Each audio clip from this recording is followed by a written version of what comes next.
So if you didn't know, I've been working and teaching in higher education for 25 plus years. And this is a decision that really breaks my heart. Why? Because the ramifications it will have for many groups of people who benefit the most from many of the Department of Education's policies regarding underprivileged communities, civil rights, and the disabled will be eliminated. The U.S. Supreme Court on Monday said that the Education Department could move forward with laying off much of its workforce. The conservative justices sided with Donald Trump and the Trump administration, issuing a 6-3 ruling that overturned a federal appeals court ruling blocking the job cuts. Trump has argued that the Education Department is unnecessary, ineffective, and a tool of woke culture war. The 6 justices who ruled to uphold the layoffs on Monday did not explain their decision. Justice Sonia Sotomayor said that the administration's layoffs were part of Trump's plan to shutter the department without the required congressional approval. So why is this important? Important to me.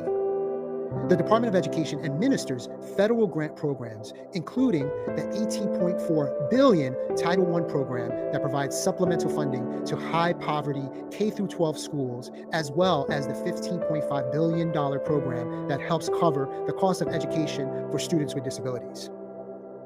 The department oversees the $1.6 trillion of federal student loan program and sets those rules for what colleges must do to participate.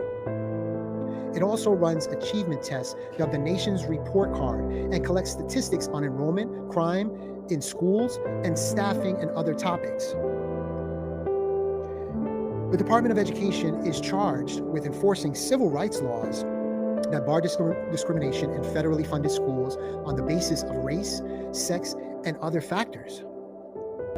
To give some historical context, the Education Department was created by an act of Congress in 1979 under President Jimmy Carter.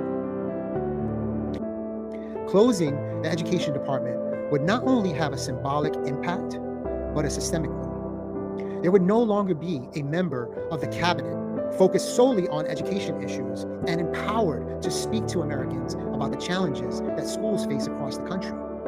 It would be harder for the federal government to elevate education issues or press for changes in schools across the country.